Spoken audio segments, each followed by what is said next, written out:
May tanong lang ako, tita. Mm. Nagkaroon ka ba ng pamilya dati? Siyempre na-rewind ko na isasamari yung mga nangyari na yun. O, tatay ka daw niya.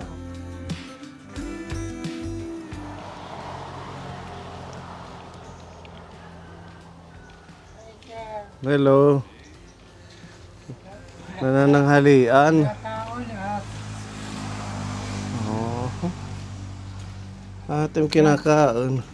Sarungsong. Kakain. Nangaw na ka mo? Tapos na. Nag-snack kami dyan sa unahan. Tinapay at saka buko shake. Kumusta na? Ito, sit down. Ganda ng arrangement mo. May bulaklak pa dito. Yes. May lucky charm pa. Upuan. Okay lang, tita. Oh, ayan o. Nag-ano ka ng ting-ting? Oo, yan Kakayas. ang tuwang ko ngayon pinagkakaabalaan. Continue ko lang pag-eating. Sige, kain muna. Maupo pa. Ito, mga pangbenta mo na to. Oo. Magkano naman yan? 50 pesos per kuwan. Usa ka biscuit. Isang tali. Mm, Mahal na ang ting-ting ngayon, ano? mahal. Nung tagulan, umabot yan ng 80 pesos. Tapos inidaon ko na lang ng 150 na naman. May mga order ka? Wala naman. Wala na. Pang ano lang Tapos siya. na ako mag-rasyon. Pang display mo lang kung sino ang bibili. Oo. Ang lamig nitong lugar mo. Mm. Maganda siya pag ganitong tag-araw, ano? Oo. Kasi kahit maglagay lang ng duyan or tumambay Yun na lang nga dito eh, sa may puno lang yan. Sabi ko nga kung may pambili lang ako ng doon, bibili ako para Oo. pag sa mga tanghali, ganyan. Relaxing ang lugar mo. Malaking tulong yung mga puno pag tag-araw, no? Yun nga. Kahit wala ng electric fan or pamaypay. Mm. Dito sa kalsada, biyahe namin, galing kaming Llorente, napakainit, oh. Siyempre, Sunog-sunog kami ni Pepa. summer day. Kumusta ang katawan mo? Okay naman. Si Tita Donya ay matagal na po natin tong nililingap, tinutulungan. Nagawa natin siya ng bahay niya. Ayan, at saka masipag, nagkakayas, para may pambiling bigas, ulam. Siyempre, alam nga naman ako, sabi ko, sino pa ba naman ang kumbaga sa mag-own or donate. Di siyempre, Kailangan kumilos. kailangan, habang malakas pa ang katawan ko, dahil itong panggastos natin, pataas ng pataas. Nagmamahal na ang mga Oo. bilihin. Siyempre, kapag ako'y yung tatanga-tanga, hindi man lang, Hindi gigilos. Tanga wala, talaga. gutom. At saka wala na akong pambili halimbawa ng asin, bitchin, kasi gumagamit naman ako ng bitchin. Nagkakasya ba paano yung income mo? Nagkakasya? Okay naman, basta at least. Hindi, bukod sa pag-ano ng ting-ting, pagbibenta, ano yung iba mong sideline? Sa ngayon? Nung before mag-Christmas noon, so mayroon nagpapalinis ng kanilang bukirin. Nagbibigay naman ng 350, tapos So, yung mga ganon, makita mo nung mga nakaraang buwan, iniipon mo. Oo. Hindi mo siya Kasi ginagastos. nakalaan na yun, sabi ko, sa mga darating na Buwan, panggastos. pambili ng bigas. Yan, asin. nakakaraos din naman ako. Buti ganon ka kasinop, katipid sa pinaghirapan mo. Dahil hindi ako mahilig mangutang. Nahihiya talaga ako mangutang. Ganyan. Dahil nga din sa mahal yung bilihin ngayon, kaya kailangan mag-extra At saka, tayo ng trabaho. Mahirap hanapin ang pera. Kailangan talaga save ng save. Kahit halimbawa mga nakakita ako ng 350 everyday, di isisipti ko na yung 100. Tapos 250 panggastos sa ulam, Yun. bigas, ganyan. Kumbaga meron kang laging na tinatabi. Oo. Pag meron kang Dahil sideline. mahirap na nga pag walang-wala. Nako, magkataon, wala rin akong gas, walang lahat halimbawa. Di wala akong mabubunot, wala akong panggastos. Alam naman ako, sabi ko, pupunta sa mga tindahan, sasabihin, ay pautang nga kung maaari. Maabot na akin 67 years old, do you know that? Nung huli, 62. 62. Oh, Yung totoo, 67 62. na. Oh. Dahil ina-adjust ko na lang yung edad ko kasi hindi na ako makakapanliligaw. Wala na sa akin manliligaw kasi ang beauty Wala ko nang eh. umaakit ng ligaw dito. Expired na.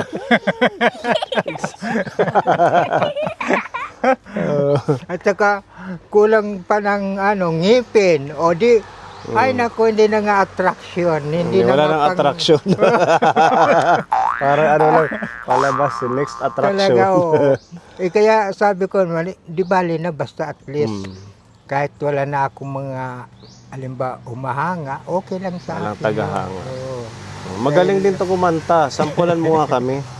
Yung kinakanta mo nung naghagawa tayong bahay mo. My blades of love Wow. cannot be broken. Ang ganda ni Tita. And I believe is there with you forever. If I must die to lose their love again, I can to love and pledge my love again. They couldn't take you away from me, 'cause I'll take your love with me. Promise me that you will be true to me eternally. My place of love cannot be broken, and I believe it's there with you forever. If I must die to lose your love again, I can to love and pledge my Ang galing.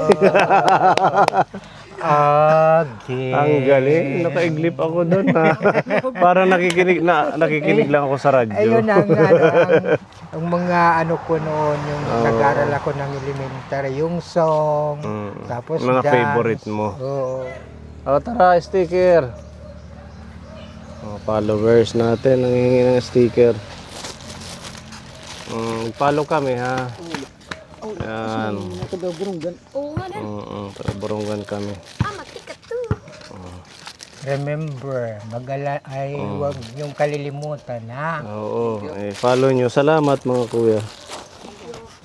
Taga din nila, Kam. May dolong. May dulong. Kami nga, kumawal. Marayo Ang mga natin yan, nanonood ng vlog. May tanong lang ako, tita. Nagkaroon ka ba ng pamilya dati? Oo, ngayon, siyempre na i-rewind ko na isasamari yung mga nangyari na yun.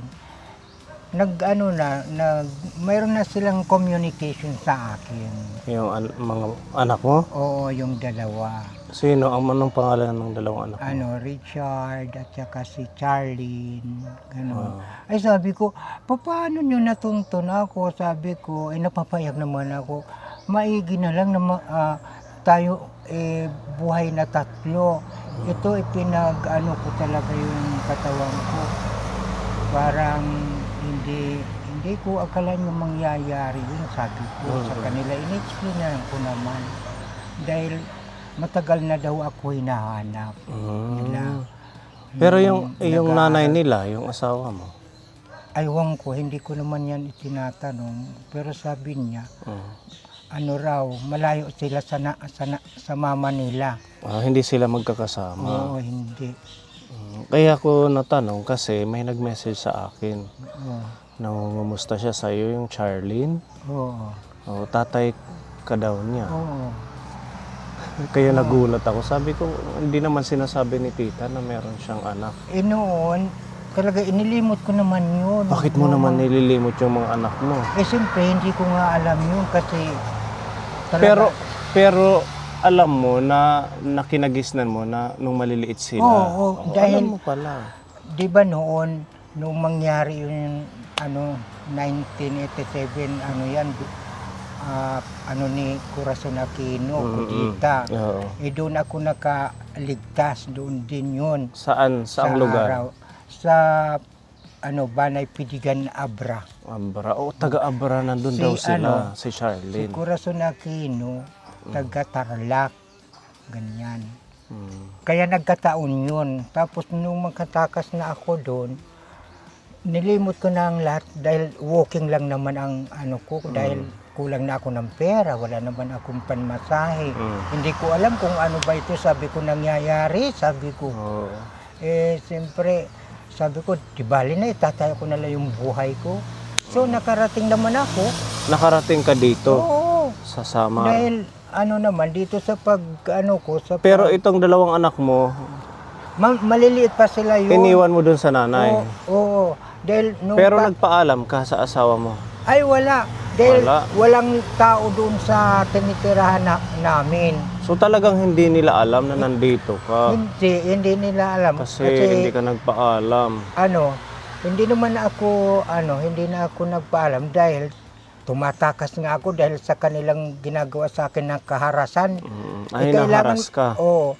Kailan makalayo agad ako nung nila ginawa. So, yung mga bata, gusto ko naman kontakin o tawagin na dadalhin ko sila. Wala naman akong pera na pamasahe. Di siyempre Naiwan sila doon. maglalakbay ako o step. Tapos di siyempre hindi naman nila kaya. Di mamamatay kaming tatlo. Ganon.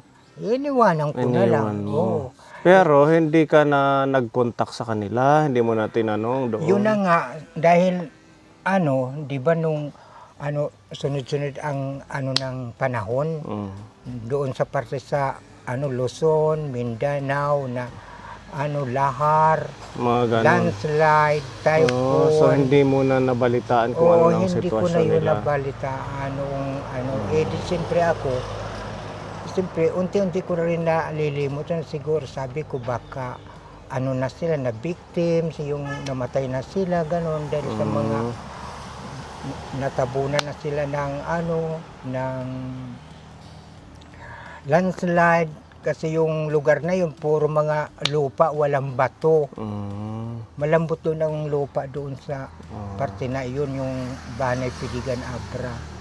So ngayon, nag-usap na kayo. Oo, Paano? Saan ka nakitawag? sa cellphone. Kaninong cellphone? Pinuntahan ako rito dahil yung internet, linya pala doon sa kanila, yung internet. Tapos bigla na lang akong pinuntahan dito na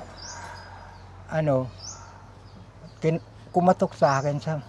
Bakit? Sabi ko, ito, hinahanap ka ng anak mo. Sino? Sabi ko, ito Celedonio daw Bahado. Ay, sabi ko, bakit? Sabi ko.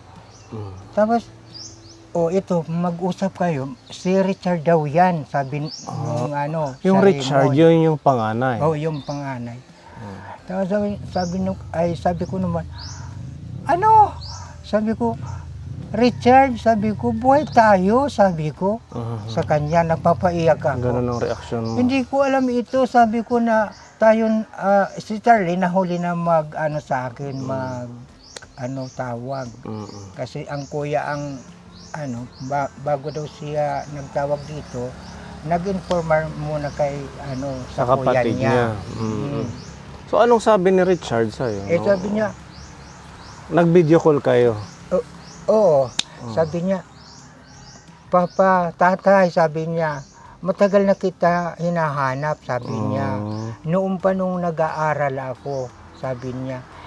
Paano anak, sabi ko naman, kay tagal, nananabig na ako sa inyo, sabi ko, dahil Siyempre, ikaw ang magulang. sa nangyari, at saka ako ang lahat-lahat na nagpapahalaga sa inyo, sabi ko, maliliit pa kayo mga musmos, hindi nyo pa maintindihan ang noon. Kasi, Ang panahon, ang nangyari. Pero di bale na, at least mga buhay Oo, tayo. Sabi nakaligtas ko sila. naman dyan sa dyan sa So, may cellphone. pamilya na yung Richard. Mayroon na, dahil 3 na ang kanyang 3 na ang anak niya. Oo. Matanda na yun. Ilang taon na siya? Siguro magkakwarin ay more na siya, mga sobra 40. Ganun. Ganun po. Kasi pala. ako 67, magsi-67 na ako. Wala silang plano na magkita-kita kayo or puntahan ka dito? Kasi gusto nila na ako ang pupunta doon. Sabi ko, no, never. Sabi ko, anak ka, sabi ko, takot ako mag-travel sa mga ganyanan doon sa, kahit nandoon kayo na magkapatid. Ayoko na pumunta doon, nakakatakot na lugar yun. At saka isa pa, may dinadala na akong phobia. Dahil kung kung walang nangyari, halimbawa sa akin na ginawa nila na eksena sa akin, okay lang. Clear ang ko na magtiwala, mag-enter doon sa inyo. So, hindi ka pupunta? Hindi pa ako makasure. Basta at least pag-iisipan ko. Para sana magkaroon kayo ng bonding ng mga anak mo. Oh, that is, correct in your kuwan. Dahil ang pananabig ng tulad sa akin, dahil syempre, ako mga ang anak mo. sa kanila, kasi lahat talaga ibinuhos ko yun, ang kakayahan ko. Siyempre, siguro dahil itong mga kaisipan natin, hindi naman natin alam na mangyayari iyon. O kaya siguro nila nalaman na nandito ka, baka nakita sa vlog. Siguro, naibigay sa akin na, tay, sabi niya na, kita sa vlog, sabi niya sa vlogger ang kanyang, sabi ko, Napanood. siguro sabi ko baka, hindi ako yun. Pinatatawa ko naman sila para mapatawa naman. Anak, sabi ko, kaya sila ang nagpalit sa bahay ko. At saka bahay na natin ito na pinalitan niya. Pero project nila yun. Hindi yung yung galing sa pera ko sa kanila na yun. Kasi project nila yun, sabi ko. So, anong sabi? Anong sabi ni Richard? Sabi niya, Masaya ba siya? masaya nakilala naman. ka niya? Hindi naman siya malungkot. Basta at least, Nagkaroon ba ng parang emotion na parang naiiyak ka na nakita mo sila? oo, talaga naiiyak ako dahil sabi ko nananabik na ako talaga anak na mahag ko kayo. Sabi mayakap. Kahit man matagal na panahon. Ilang years? 20 more. mahigit na hindi mo sila nakita. Diba? Matagal talaga. Kasi Si Charlene, anong sabi sa'yo? sabi niya, sabi niya, gano'n ang Anong tawag sa'yo? ang tawag Pa? sa'yo, At saka ma. Busy ako sa trabaho, pero at least sabi niya, nagkita-kita na tayo sa cellphone. Sabi ko, sige anak, pagbutihan mo ang trabaho mo ha. Sabi ko, wag kang magpapabaya. At saka tingnan mo ang tinatrabaho mo kung maayos para hindi ka pagalitan ng May pamilya employer. May pamilya na din. Sabi niya, may anak na daw siya. Meron ng Isa. anak din. Masaya na rin ako. At least sabi ko, darating din ang araw o panahon, magkikita na kami kung gusto nila magbakasyon dito. Welcome sila dito. Oo, magbakasyon sila. Pero hindi muna yung sabay-sabay kasi baka mamaya yung pera wala, halimbawa. Siyempre, kung lahat yung pamilya ni Richard isama dito, naku, saan kukuha ng Saan ka kukuha ng pampakain? Pamasahe. O kaya, isang bag na pera ang dapat dadalhin. Para may Ganyan. gagamitin. Dito sabi ko, wala na akong maasahan kasi hindi na tulad noon. Sabi ko na malakas ako kumita ng pera. Pero ngayon, laos na ako. Nako, wala na akong maasahan. Anak, kung hindi na lang ito na tanim ko ng mga nyog, sabi ko. Kasi, kaya ko nalaman din dahil yun nga nag-message yung Charlene. Kaya sabi ko, pag mapadaan ako kay Tita Donya, matanong ko sa'yo. Kasi Dati pa, nung nag-start kaming tulungan ka, gumagawa ng bahay, hindi mo na kwento sa Oh, amin na hindi ko meron yun, kang hindi ko yan mga anak. tinatago ko lang yun dahil palagi nga sa akin yung mga tao na ano, saan ba yung anak mo? Saan nakatira? Ganun. Eh, di siyempre, nai-stress lang ako sa katatanong. Kasi hindi mo nga rin naman alam kung ano Oo. nang nangyari sa kanila. Dahil, Sa tagal na panahon, mahigit 20 years kayong hindi nag-uusap-usap, nagkikita-kita. Di ba? Malaking factor na mayroon social Kaya media. nga, sabi May ko, Facebook, YouTube. basta yung tao pala na ano, may panahon pala rin na Mm. ano, kung hindi ka pa mamamatay, oo, Mm. hindi mo akalain na magkakatagpo pa rin ka. Oo, maliit lang yung mundo. Lalo na. Wala si Tita Ron niya dati yung Kaya diyan na lang ako nagsasamari na siguro sabi ko hindi pa namin na mamatay, sabi ko naman. Oo, kasi hindi kayo nagkita-kita nung Oo, maliliit dahil pa sila. sabi ko maliit pa sila, elementary pa lang si Richard, tapos si Charlene, pala mga 1 year, ganyan. Anong mensahe mo sa kanila? Sa kanilang sa pagtatrabaho ni Charlene doon sa kanyang employer, maging lang sana ang kanyang trabaho, maayos, at saka si Richard, yung asawa niya, na pangalagaan ng mabuti yung mga anak niya, na maging masaya rin naman, hindi na maging malungkot dahil nandito na ang iyong daddy man, daddy mommy. Daddy, mami. Ganyan. Daddy na mami pa. Oh, Kasi diba? gusto ko nila, kaya matawarin naman ako sa kanila kahit mga anak ko, para naman sila, kumbaga sa hindi nila yung lonely, ganyan.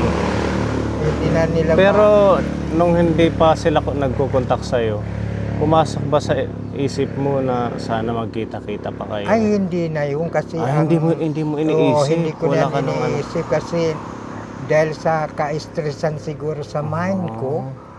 Kumbaga hinayaan mo na yung panahon na makalimutan. Kasi kahit halimbawa, mahal na mahal ko yung 2 anak, siyempre makakalimutan mo dahil sa mga nangyari na mga umabot na mga ng panahon. Ganun pala. Tapos yung ko, kumbaga nangyari.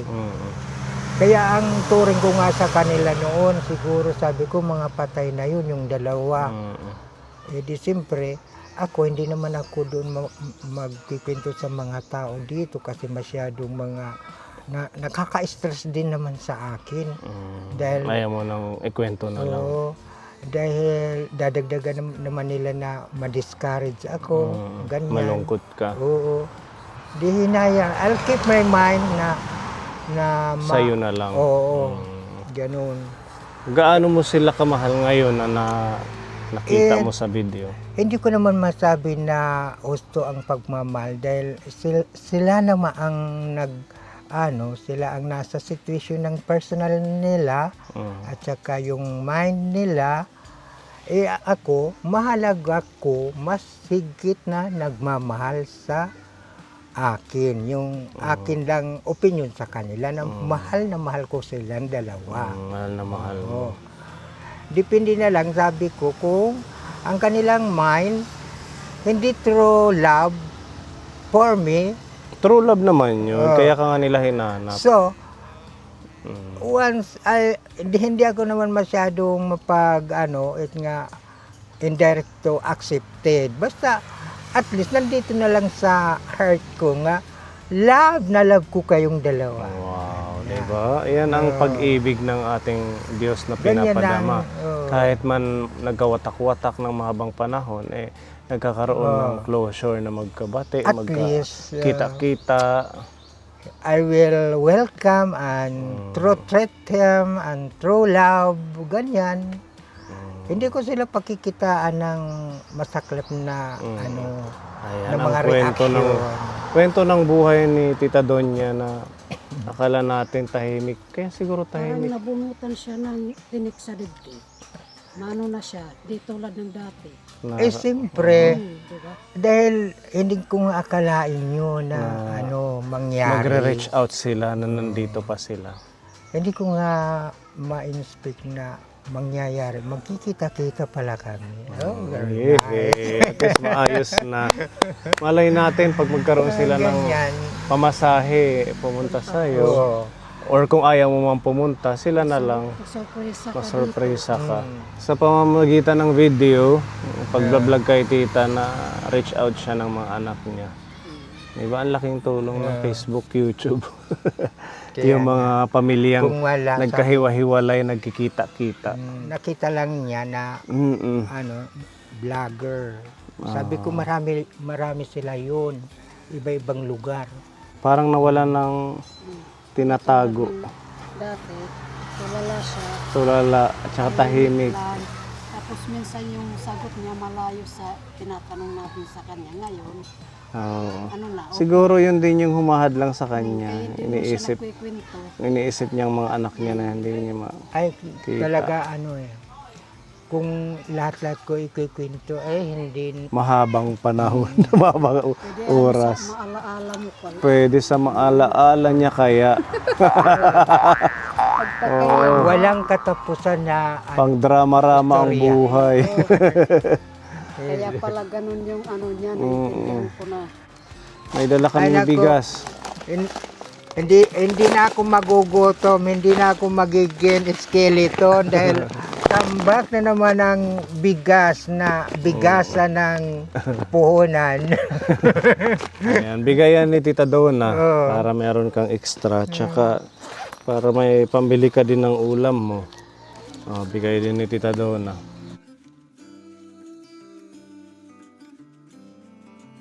Salamat na sa lahat ng naiano mo sa akin ngayon na walang katapusan na pagpapasalamat.